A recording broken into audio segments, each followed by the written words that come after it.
I mean, you can see that it's like a Rubik cube trying to keep things.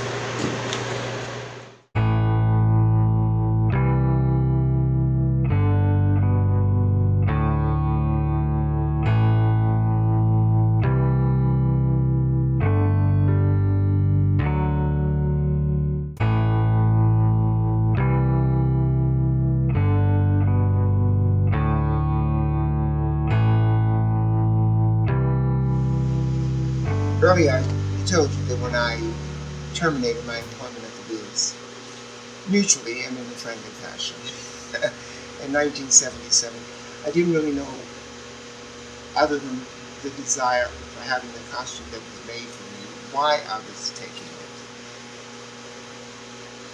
But I didn't understand that I wanted to collect myself because no one else was doing it, and at some point in my life it would be important. The show itself had set a Broadway precedent. It had changed the way black audiences had reacted to Broadway.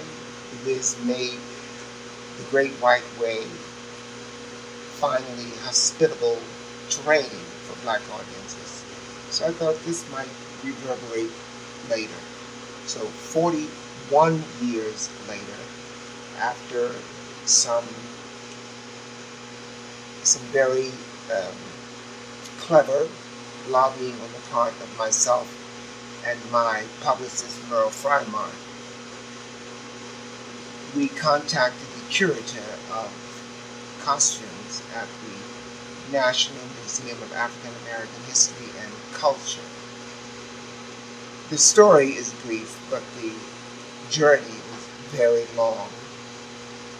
And finally, when I was performing in the Taming of the Shrew at the Shakespeare Theater in Washington, I had an opportunity to invite the curator to meet me personally, to see me perform, which I think gave another edge to their interest in the costumes that I had preserved.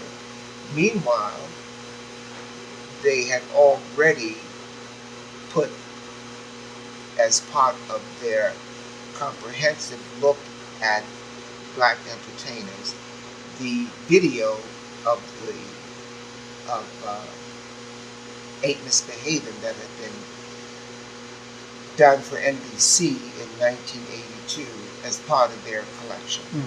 So that was the kind of entree. Well, if we got a video of Ain't Misbehavin', what about the original costumes from the Wiz? What about the original costumes from Ain't Misbehavin'? So long story short, we finally decided upon a date when the curator would come and collect the costumes from my storage and take them to the museum for evaluation to decide whether or not they wanted to make it part of their permanent collection. And that's happening on Wednesday, the 15th of March. And today is Saturday, the 11th of March. So the timing is like by the skin of our teeth.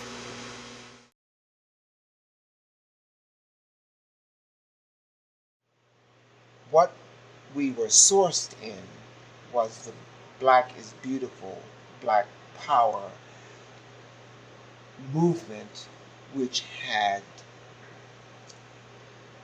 linked, if you will, that had bridged the 50s and the 70s. Because in the 50s, we were Negroes or colored people. In the 60s, when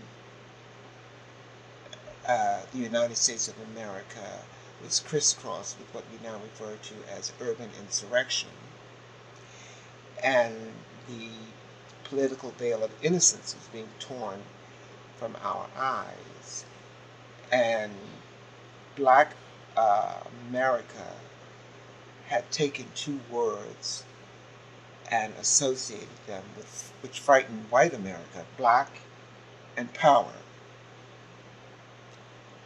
It's so interesting to consider now because singularly the words are easy to absorb. You put them together and they become frightening.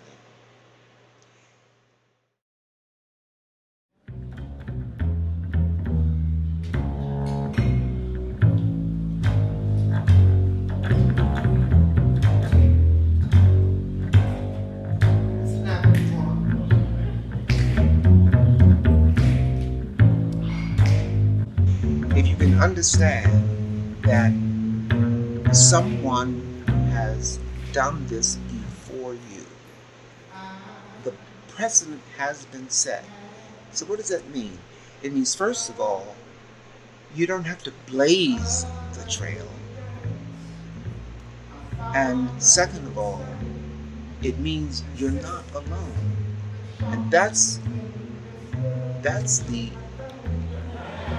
what dissipates the self-expression. To think there's no one else like you. But there are people who have taken at least part of the fear